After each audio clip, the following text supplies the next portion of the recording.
ఆంధ్రప్రదేశ్ రాష్ట్రంలో సంచలనం సృష్టించినటువంటి లిక్కర్ కుంభకోణంలో ఇప్పుడు మరో పేరు కూడా బలంగా వినపడుతుంది. అదే అనిల్ చోక్రా. ఇంతకీ ఈ అనిల్ చోక్రా ఎవరు? ఇతనికి జగన్మోహన్ రెడ్డికి అసలు ఏదైనా సంబంధం ఉందా? ఇతనికి చెవిరెడ్డి భాస్కర్ రెడ్డికి ఏదైనా చుట్టరికం ఉందా? అసలు అలాగే మిథున్ రెడ్డికి ఏదైనా సంబంధం ఉందా?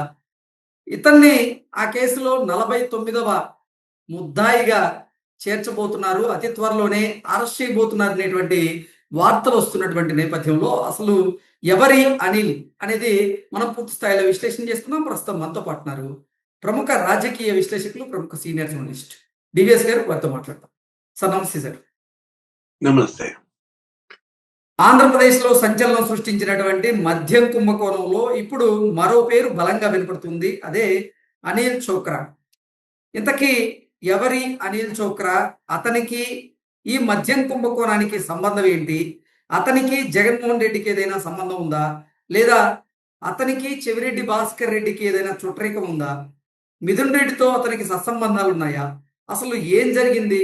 అతని ప్రమేయం నిజంగా ఈ మద్యం కుంభకోణంలో ఉందా? అతి త్వరలో అతను కూడా 49వ నిందితుడిగా అరెస్ట్ కాబోతున్నాడా? అంటే ఏం చెప్తారు సార్? అనిల్ చోక్రా ఇవాళ ఆంధ్రప్రదేశ్ లో సంచలనం సృష్టిస్తున్న పేరు. కొత్తగా ఈ ఏపీ లిక్కర్ స్కామ్ లో ఏంటి, మొత్తం 5-6 ఖండాలకి మనీ లాండరింగ్ జరిగింది. ఎంత మనీ లాండరింగ్ జరిగింది అనే దానికి అసలు ఇంతవరకు నీకు అసలు లిమిట్స్ తెలియటం లేదు. ఏది ఇప్పుడు 4,000 కోట్ల మనీ లాండరింగ్ జరిగిందని కృష్ణదేవరాయలు అన్నాడు. 2,000 కోట్లకి దుబాయ్కే వెళ్ళింది అనిల్ రెడ్డి ద్వారా అన్నాడు.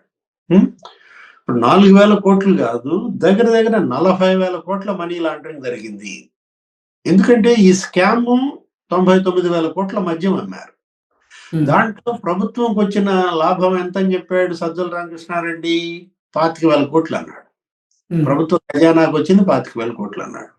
99,000 కోట్లలో 25,000 కోట్లు తీసేస్తే నీకు ఇంకా ఒక 10-15,000 కోట్లు జీతాలు ఇవి కనుక తీసేస్తే 40,000-50,000 కోట్లు ఏమైందో తెలియదు.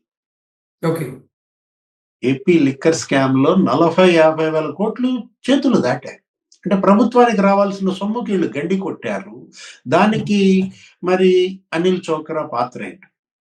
ఏ విధంగా ఇతను దుబాయ్, లేకపోతే హాంకాంగ్, లేకపోతే టాంజానియా, ఐవరీ కోస్ట్, క్యామరూన్, రకరకాల దేశాలు, అటు ఆఫ్రికా దేశాల పేర్లు వినపడ్డాయి.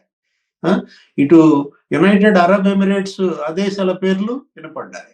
America, next Europe. అంటే ఇది ఖండాంతరాలు దాటిన కుంభకోణం. ఈ కేసులో అనిల్ చోక్రా పాత్ర ఏంటంటున్నారు? అతను ఏంటి, ఒక డైమండ్ మర్చెంట్ ముసుగులో ఒక హవాలా ఆపరేటర్. ఎవరు ఈ అనిల్ చోక్రా? గతంలో ఈడీ కేసుల్లో అనేక సార్లు అరెస్ట్ అయ్యారు. ఇప్పుడు అతనికి ఏదో ఒకటి ఉంటుంది, ఒక కంపెనీ, ఏంటిది, Kalpika gems, Kanika gems private limited, దానికి డైరెక్టర్ గా ఉన్నాడు. లేకపోతే ఇతనిదే ఒక కంపెనీ ఉంది, కేశవ్ ఇంప్లెక్స్ అనేది. ఈ ఇతను ఏంటి 2017లో అరెస్ట్ అయ్యాడు ఈడీ కేసులో. దగ్గర అది 6,000 కోట్ల స్కామ్ 2017లో. అసలు ఇండస్ ల్యాండ్ బ్యాంక్ కే 1,100 కోట్ల మోసం చేశారు. దగ్గర 4-5 బ్యాంకులకి ఫేక్ డాక్యుమెంట్స్ చూపించి మోసం చేసి మనీ లాండరింగ్ చేసిన కేసుల్లో ఇవాళ ఇతను ఎవరు, ఈ అనిల్ చోక్రా, నీకటు ఐసిఐసిఐ బ్యాంక్, లేకపోతే బ్యాంక్ ఆఫ్ ఇండియా, మరి 4-5 బ్యాంకులను వీళ్ళు మోసం చేసి మరి 1,100 కోట్లు కేవలం ఇండస్ ల్యాండ్కే, దానికే 5 ఏళ్ళు జైల్లో ఉన్నాడు. 2022లో బెయిల్పై బయటకు వచ్చాడు. 2021లో కరెక్ట్ గా జగన్మోహన్ రెడ్డి అప్పుడు సీఎంగా ఉన్నాడు ఆంధ్రప్రదేశ్. జగన్మోహన్ రెడ్డికి మరి అతను తగులుకున్నాడా బ్రహ్మాండంగా, కాళ్ళకి తగిలిన ఇదిగా కంప. అంటే ఏంటంటే ఇప్పుడు అనిల్ చోక్రా ద్వారానే ఈ మనీ లాండరింగ్ జరిగిందా? నువ్వు ఈ ఏపీ లిక్కర్ కేసు ఎఫ్ఐఆర్ కనుక చూసావనుకో, మొదటి ఎఫ్ఐఆర్ 29 మంది నిందితులను పెట్టారు.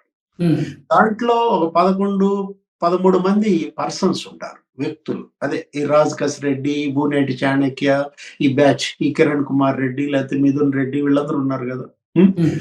ఈ పర్సన్స్ ని మినహాయిస్తే మిగతా ఉన్న ఆ 18 ఏంటది కంపెనీలు, అటు ముంబై బేస్డ్ కంపెనీ. నీకు దగ్గర దగ్గర Kripati enterprises, next new mount gold and jewellery private limited, K Raj enterprises. ఈ 3 ఎక్కడివి? మహారాష్ట్ర బేస్డ్, కల్పాదేవి. ఇప్పుడు ఈ మహారాష్ట్ర బేస్డ్ ఈ కల్పాదేవి జ్యువెలరీస్ వీటికిను అనిల్ చోక్రాకి ఏంటి సంబంధం? ఈ డొల్ల కంపెనీలకు అతను పెద్ద మనీ లాండర్, హవాలా ఆపరేటర్. 200 నుంచి 300 కంపెనీలు అతనికి ఉన్నాయి. ఎవరికి? అనిల్ చోక్రా. ఇప్పుడు అట్లాగే ముంబై బేస్డ్ జ్యువెలరీస్ ఉన్నాయి. ఇప్పుడు ఈ ఎఫ్ఐఆర్ లో ఏది మిథున్ రెడ్డి వీళ్ళందరి పేర్లు ఫస్ట్ ఇచ్చినటువంటి ఎఫ్ఐఆర్ లో నీకు Ruchita jewellers Mumbai, Malishka gold and jewellery Mumbai, Volvik multi ventures private limited Mumbai, Trifer enterprises private limited, Vixo enterprises, Deepak enterprises. ఇవన్నీ కూడా ఏంటి? విశాల్ ఎంటర్ప్రైజెస్, ముంబై బేస్డ్ డొల్ల కంపెనీల. అట్లాగే ఢిల్లీ, నెక్స్ట్ బెంగళూరు, అక్కడ కూడా మనం చూసాం ఈజీ లోడ్ నెట్వర్క్ అంట. ఎట్లుంది పేరు? Easy load. అంటే మనీ లాండరింగ్ ఈజీగా లోడ్ చేయటమే దీని పైన. అంటే ఇప్పుడు రకరకాలుగా బాలాజీ ట్రేడింగ్ అనేది బెంగళూరు అని ఒక 5 రాష్ట్రాల్లో నీకు సోదాలు జరిగాయి. సిట్ ఈ ఏపీ లిక్కర్ కేసులో 5 రాష్ట్రాల్లో సోదాలు. ఇక్కడ నీకు ఏపీ, తెలంగాణ, కర్ణాటక, తమిళనాడు, ఢిల్లీలో దగ్గర దగ్గర 20 చోట్ల సోదాలు చేస్తే నీకు చెన్నైలో Rao Saheb Burugu Mahadev jewellers, next Mohan Lal jewellers, next Ushodaya enterprises, Venkateswara packaging, Venkateswara ఏంటది fruits private limited, India fruits private limited, Suvarnadurga bottles. ఈ కంపెనీలన్నీ సోదాలు జరిగాయి చెన్నైలో. అంటే ఇప్పుడు ఇంతవరకు మహారాష్ట్ర, ముంబైలో ఎందుకని సిట్ మరి సోదాలు చేయలేదు?